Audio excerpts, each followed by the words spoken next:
Hungarian Folk Tales. The Salt Princess.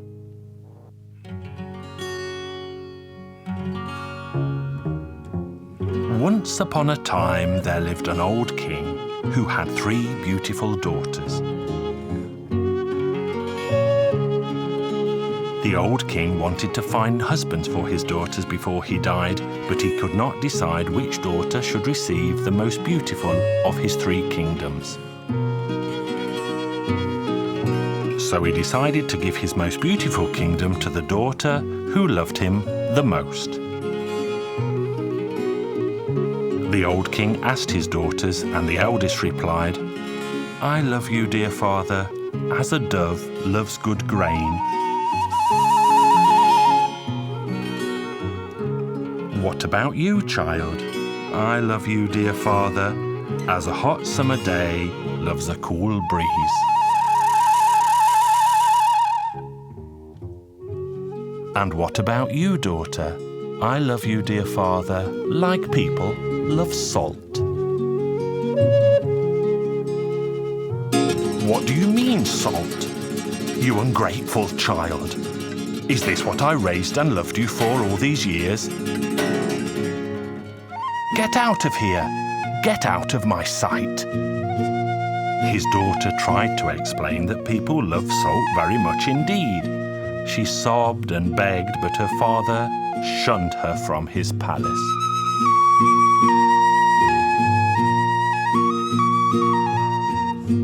The poor princess walked and walked. She was terribly sad. She walked until she reached a vast forest. There she found a large hollow tree, and she hid herself inside it. She lived by gathering delicious nuts and ripe berries from the green forest.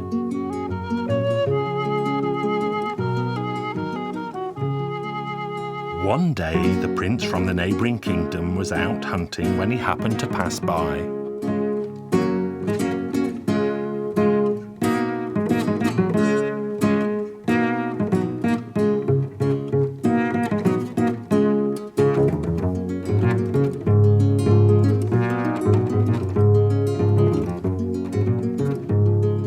He was chasing a deer when he spotted the princess. But when she saw the prince, she hid in a hollow tree. The handsome prince soon found the tree and shouted into the hollow, "Who is in there?" But the princess refused to reply. "Who is in there? Speak up." "Speak up or I'll shoot." The terrified princess eventually appeared. She was so beautiful, but she could not stop crying. The prince was so overcome that he embraced the sad princess, sat her high on his horse, and took her home to his palace.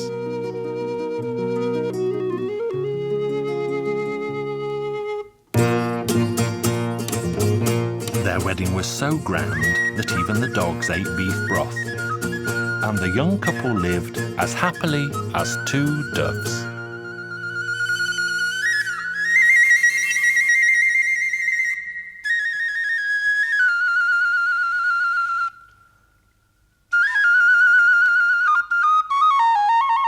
Time passed until the young king asked his bride one day, "Tell me, why did your father chase you away?" "Because I told him that I loved him like people love salt." "Why, is that all?" Then the young king had an idea and sent a letter to the old king, inviting him to come and visit.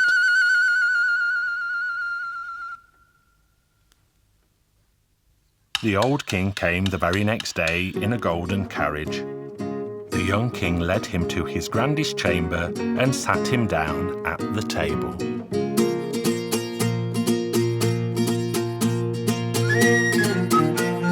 His servant served soup, but it had no salt in it.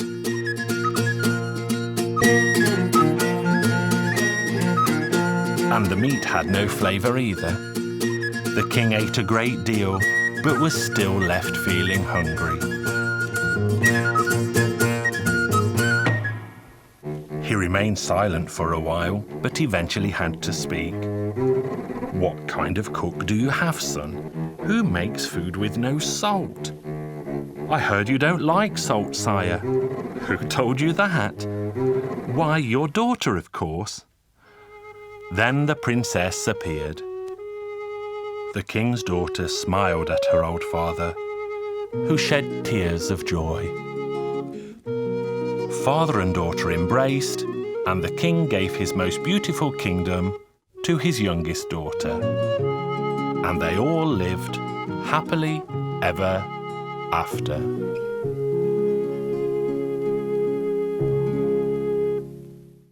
Hungarian Folk Tales. King Kitty.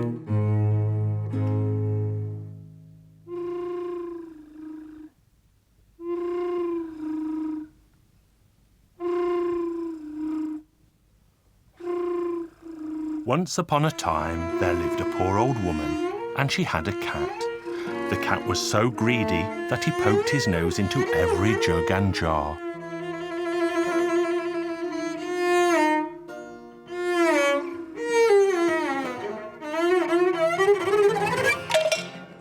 Then the day came when the old woman could not stand the cat's greedy ways any longer, and she said to him, "Get out of my house. You may go wherever you like, but never darken my door again." So the greedy cat was forced to go out into the wide world.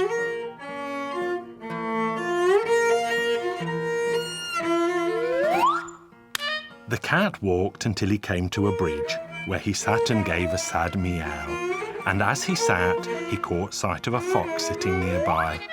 The cat prowled slowly around the fox and rustled the bushes. The fox was terrified, as he had never seen a cat before, and the cat was terrified because he had never seen a fox before, so they both just stood there shaking.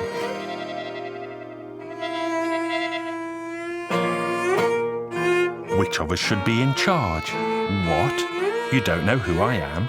I'm King Kitty. All the animals are afraid of me. "Oh, I am ashamed to say that I have never heard of you before," the fox confessed, and immediately invited King Kitty to his humble home for a sumptuous supper of chicken, duck, goose, and anything else he could find. "Please eat more, Your Majesty. Make yourself at home."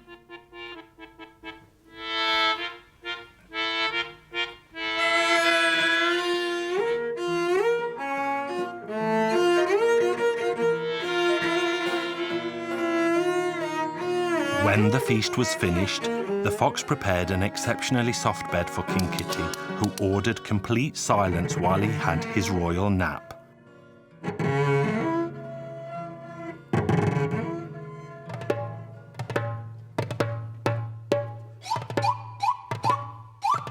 "Get away from here! Don't you know that King Kitty is sleeping in my house? If you wake him now, he's sure to have you executed."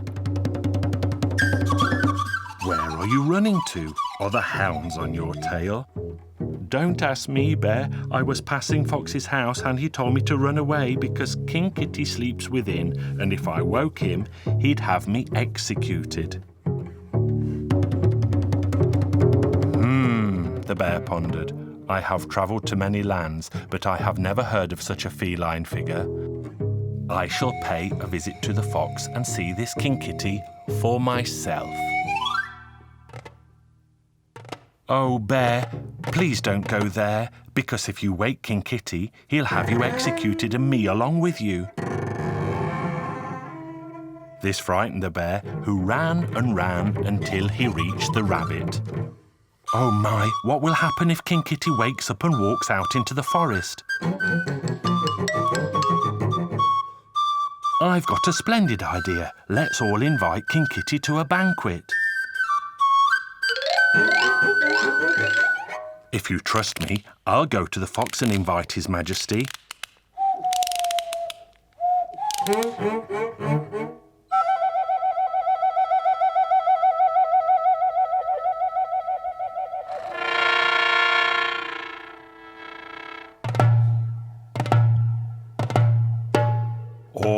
right, I'll go to see if King Kitty is awake, and I'll inform him of your wish.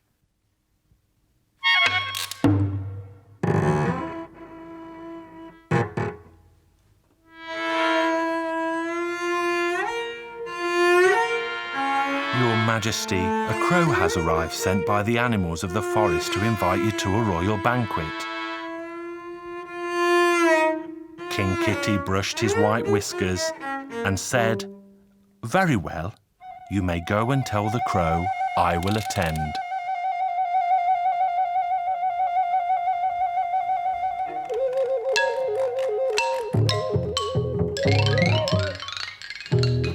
As evening came, King Kitty began to make himself ready. He waxed his whiskers and left in the company of his host, the fox. The crow met them to show the way, but the crow was too scared to fly down to the ground, and so instead he flew from tree to tree and called, "This way, please, this way, please." The other animals soon sighted King Kitty arriving with the fox. "Oh dearie me, here comes King Kitty. He'll skewer me on his spiky whiskers." But all of a sudden the animals took fright and fled to all four corners of the forest.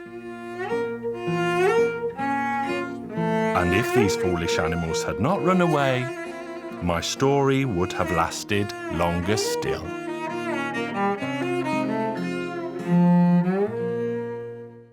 Hungarian Folk Tales. Brother Fox.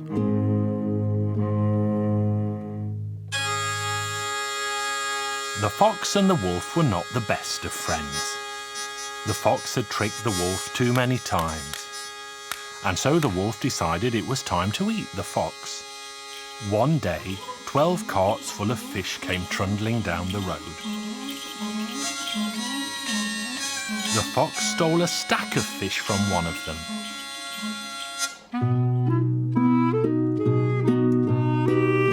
The wolf went to the fox's hole and shouted in, "You know, Brother Fox, I'm going to eat you now because you have cheated me so many times."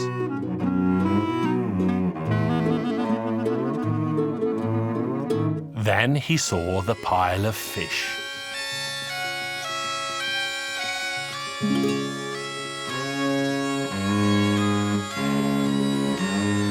"But give me some of that fish first, Brother Fox." "All right, I'll give you a couple."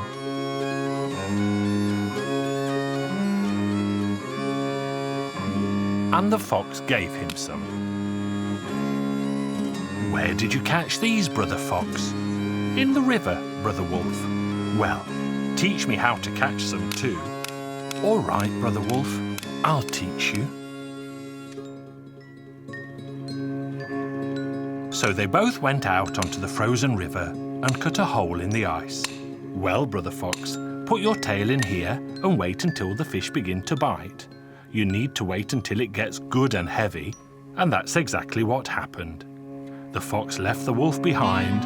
The wolf tried his tail a couple of times, but it was still too light, and he said, "There still aren't enough fish on the end." So he kept his tail dipped in the water, but then his tail froze fast, and he tried to pull it out, but he couldn't. When the women went down to the river the next morning, they saw the wolf and they beat him with big sticks. The wolf leapt about until his tail tore off, and he ran away in anger.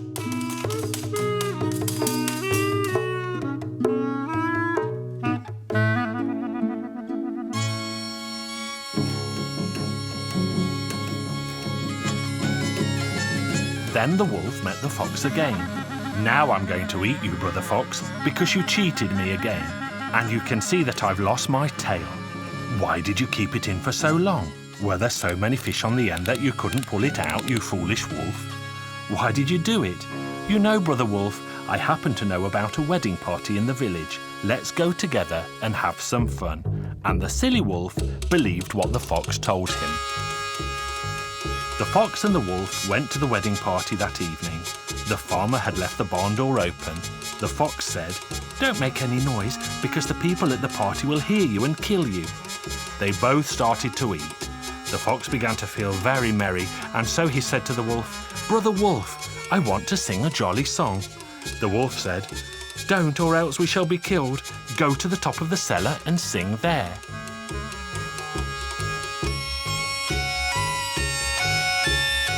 The fox started to sing so loudly that all the people came out from the party.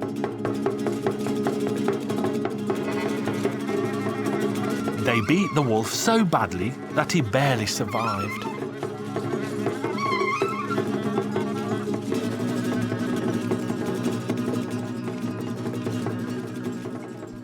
The fox had a brilliant idea and rolled in tar in the hen's trough. The tar froze on the fox and looked just like bone sticking out of his skin. Then he went to the road where he knew the wolf would pass. He lay in his way and started to groan and moan in pain. The wolf eventually hobbled by. "Now I'm definitely going to eat you up, Brother Fox. Brother Fox, you had me badly beaten, although I told you not to sing. Your problem is less than mine, Brother Wolf. You know what, Brother Fox? Sit on my back." And they walked like this for a while until the fox said, "The beaten one carries the unbeaten one, the unbroken one carries the broken one." "Excuse me, what was that you said, Brother Fox? I am fighting to stay alive, Brother Wolf. I don't know who will look after my children when I'm gone." They carried on walking like this for a while until the fox said again, "The beaten one carries the unbeaten one, he carries the unbroken." "What was that again, Brother Fox?" "I'm fighting to stay alive, Brother Wolf. I don't know who will look after my children when I'm gone." Then the fox started again. "The beaten one carries the unbeaten one. What are you going on about again, Brother Fox?" "I'm fighting to stay alive, Brother Wolf. I don't know who will look after my children when I'm gone." Then the fox leapt into his hole, but the wolf caught the fox's foot. "You did not catch my foot, Brother Fox. It's the tree root." The wolf let the foot go and then caught the root. "I won't budge from your hole until you come out, and then I will eat you." But the fox could make do with the fish he had. The wolf got very hungry and left the fox's house. And he has been roaming the forest ever since. Hungarian Folk Tales. Green Peter.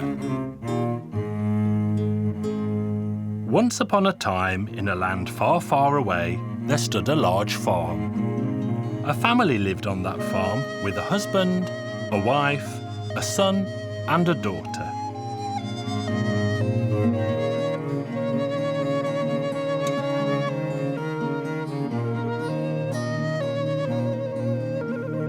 When his wife died, the husband married again, so that there should be someone to bring up the children. But the new wife did not like the children, and she put poison in their food. When the children sat down to eat their supper, a white dove flew down and said, "Children, don't eat the soup because it's poisoned. Run away from home and never look back." The boy and his young sister walked and walked until they heard someone calling, "Green Peter, Green Peter, come here." It was a poor little fish cast ashore by the sea. "Pick me up, Green Peter, throw me back into the water, do good and you will prosper." So the boy happily helped the little fish. They walked and walked until they heard someone calling, Green Peter, come here." This time it was a little bird that had lost its flock. The bird begged the boy, "Green Peter, please put me on the branch so that I can fly on with my bird brothers." Green Peter put it up on the branch, and the little bird said to him, "Thank you, do good, and you will prosper." They walked and walked until they heard someone calling, "Green Peter, come here." A poor shriveled rosebush was calling. It begged the boy to water its roots. "Well, Green Peter," the rosebush said, "do good, and you will prosper." Green Peter and his sister walked until they came to the town. When he reached the gate, the people called out to him, "Come in, Green Peter, come in, because there are already 99 heads on stakes, and yours will be the 100th one." Even though Green Peter was afraid, he went in all the same. And he was told that the princess would marry the first man who could hide himself so well that she would never find him. So Green Peter went in and was ordered to hide himself 3 mornings running, because otherwise he would be beheaded. But if the princess failed to find him, she and half the kingdom would be his. Poor Peter wept and said to himself, "I've just managed to get away from my evil stepmother, and look what trouble I'm in again. Where could I possibly hide?" Suddenly the little fish appeared. "Why are you crying, Green Peter?" "Because the king said that unless I can hide from his daughter, he will have me beheaded." The fish opened its mouth and said, "Hide in here, Green Peter." So Green Peter slipped into the fish's mouth, and it swam to the bottom of the deep sea, where it hid itself in the sand. The young princess stepped out into the corridor. She rubbed her eyes and said, "Come out, Green Peter, from the mouth of the fish, from the sand at the bottom of the sea."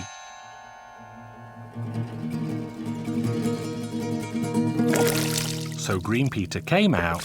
He crawled sadly out of the mouth of the fish and went to the royal palace.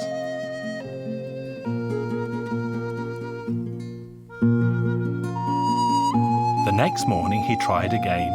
"Where, oh where shall I hide?" Suddenly the little bird flew down and said to him, "Why are you crying, Green Peter?" "Why indeed, if I don't manage to hide from the princess, I'll be beheaded." The little bird spread its wings and said, "Come on, hide beneath my wings." And it flew up behind the back of the sun. When the princess came out to the corridor, she rubbed her eyes and caught sight of him at once. "Green Peter, come out from behind the back of the sun, from beneath the bird's wings." The bird flew down to the ground and let Green Peter slip out from under its wings. Green Peter went sadly back, and next morning he again set out. But by now he was crying more than ever before. "Oh, oh, oh, what will become of me?" The rosebush came up to him and said, "Don't worry, I'm going to hide you." They went before the royal palace and stopped right in front of the corridor. The rosebush sat down and said, "Hide among my leaves and thorns," and it opened up so that it became more radiant than the sun itself. The princess came out. She rubbed her eyes, but she couldn't see Green Peter anywhere. "Rub your eyes again, my girl," said the king. "Or would you prefer to marry?"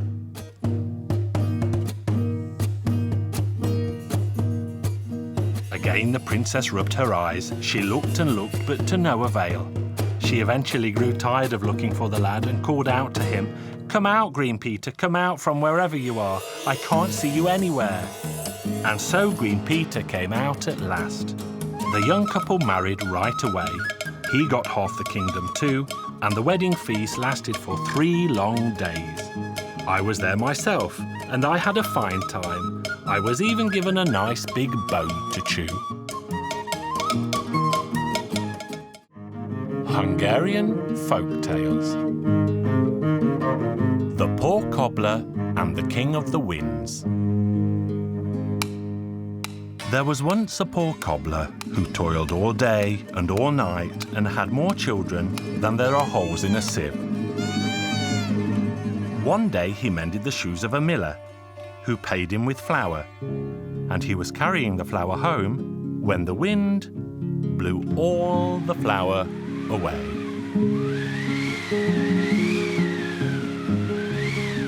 "Well, that's too much. I'll go and find the King of the Winds to let him know it was heartless to take that sack of flour away from me." He made his way through many lands until he arrived at a beautiful meadow. There he saw a whirlwind approaching that blew the dust from the road up into a spiralling cloud. And the poor cobbler was so very afraid that he took his hat off and lay flat on the ground to save himself from the raging wind. "You are wise to recognize and bow down before my power," said the King of the Winds, "or else you would have fared much worse. Tell me, what brings you to this distant place?" "I came for compensation from you, Your Majesty. The other day I was paid a sack of flour, and I was just carrying it home when a youthful breeze blew it clean out of my hands, and now my family have no food to eat." Leave that to me. That wicked wind will suffer for its deeds, but I will not let you suffer any longer." So the king led the poor cobbler into his palace, where he fed him and gave him a magical lamb. Then he said, "When you arrive home, simply say, 'Shake yourself, O lamb,' and the lamb will shake off enough money to keep you for a month. But beware not to try this before you arrive home." The poor cobbler took leave from the King of the Winds and left for home. But his curiosity overcame him, and he simply had to see what the little lamb could do. As soon as he uttered the word of command, the ground around the lamb was showered with gold coins. He soon reached his lodgings for the night in the house of a very old friend, and he warned his friend never to say, "Shake yourself, O lamb." But the poor cobbler had hardly fallen asleep when his host and his wife ordered the beast, "Shake yourself, O lamb." When they saw the gold coins scatter on the ground, they took the animal and replaced it with a lamb from their own flock. The poor cobbler woke the next morning, but failed to notice the change. He thanked the man and his wife and left for home with high hopes in his heart. When he eventually arrived back, he said, "Shake yourself, O lamb." He repeated the order a number of times, but the little lamb simply stood and stared back at him.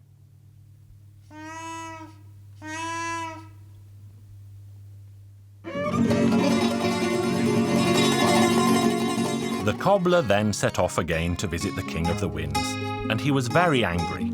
He marched straight to the palace to voice his complaint.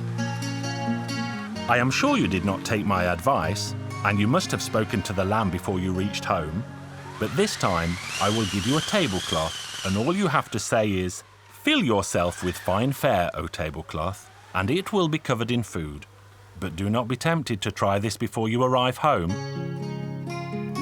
But the poor cobbler was too curious again, and he tried the tablecloth. When evening came, he took lodging with his friend again, and he said to him, "You mustn't tell my tablecloth to fill itself with fine fare." The friend and his wife could hardly wait for the cobbler to sleep that night. They gave the order at once, and when they found out what a valuable tablecloth he had, they exchanged it for one of their own. The next day he arrived home and became terribly angry when he ordered the tablecloth again and again, but nothing happened. Again the poor cobbler travelled hastily back to see the King of the Winds, who was waiting for him when he arrived, and presented him with a small cane. He told him he should not tell the cane to "Turn around cleverly, O cane," before he arrived home again. The poor cobbler could barely wait to find out what the cane would do, and so he quickly said, "Turn around cleverly, O cane." The cane hopped up and began to beat him hard. The poor cobbler cried out in pain, "Stop!" and the clever cane stopped beating him at once.